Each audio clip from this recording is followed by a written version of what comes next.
Hello बच्चों, आज मैं आपको बीए सेकेंड ईयर में शिक्षा शास्त्र में शैक्षिक मनोविज्ञान की विधियों के बारे में बता रही हूँ। पहले मैं कुछ विधियाँ बता चुकी हूँ, अब हम आगे बढ़ते हैं कुछ विधियों के बारे में। तो हमारा जो नेक्स्ट विधि है वो है जीवन इतिहास विधि। इस विधि का जो उद्देश्य होता है मानव के व्यवहार को जानने का होता है, यानी कि मानव व्यवहार का अध्ययन इसमें किया जाता है।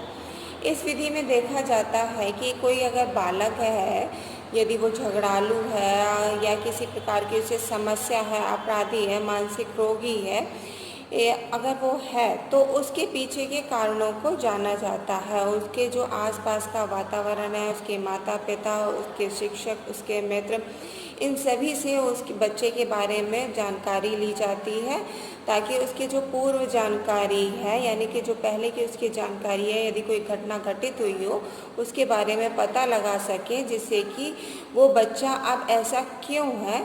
तो इस चीज़ को हम कहते हैं जीवन इतिहास विधि, यानी कि case history method. Case history method में होता क्या है कि कोई बालक है या कोई परेशान, जैसे मैंने भी बताया, और वो उसकी परेशानी क्यों है, तो इसमें शिक्षक या मनोवैज्ञानिक जो होते हैं वो बालक के बारे में जानते हैं। ठीक है, बालक के बारे में जानने का प्रयास करते हैं कि आखिर वो ऐसा क्यों है। तो इसे कहते हैं हम केस हिस्ट्री मेथड या जीवन इतिहास विधि। ठीक है, इस विधि का उद्देश्य जो होता है उसकी सारी परेशानियों को जान के उसका निवारण करना होता है। अब हमारे आ जाते हैं उपचारात्मक विधि। जो नेक्स्ट विधि है वो है उपचारात्मक विधि।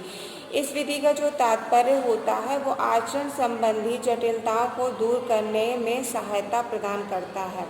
या उपचारात्मक, जैसे हम जानते हैं कि उपचार करना, जैसे कि हमें कोई परेशानी है तो हम किसके पास जाते हैं। अगर हमें कोई समस्या, हमें बुखार आ गया है या कोई भी अन्य शारीरिक बीमारी हो तो हम किसके पास जाते हैं, डॉक्टर के पास जाते हैं। ठीक है, डॉक्टर हमारा क्या करता है, उपचार करता है। इसी प्रकार अगर किसी बालक को कोई परेशानी है तो वो उसके जो उपचार किया जाता है वो एक शिक्षक द्वारा या उसके माता पिता द्वारा किया जाता है, ताकि वो इन सभी परेशानियों से निकल सके।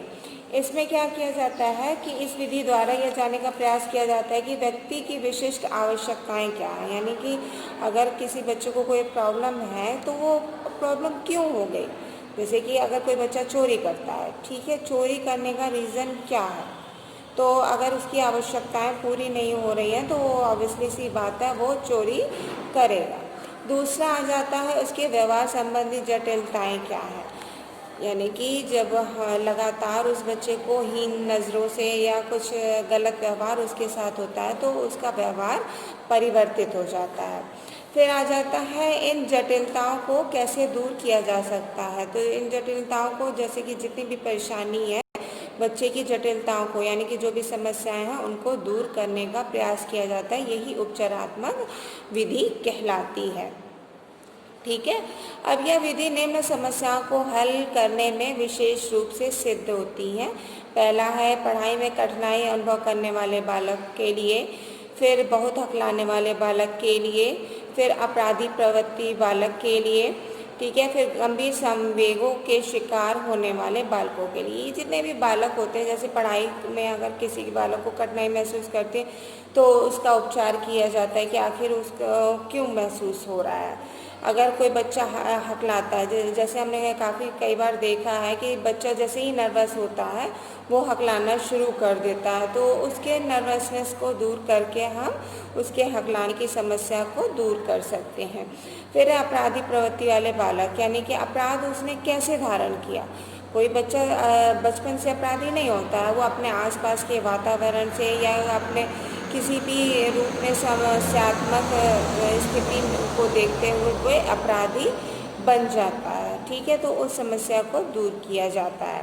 फिर गंभीर संवेगों के शिकार होने वाले बालकों, कई बार बालकों को देखा जाता है कि वो गुमसुम रहते हैं या आक्रामक एकदम से हो जाते हैं। तो ऐसा क्यों होता है, ऐसा किस सिचुएशन में होता है, तो उस सिचुएशन को जानकर उनकी समस्याओं का हल किया जाता है। ठीक है।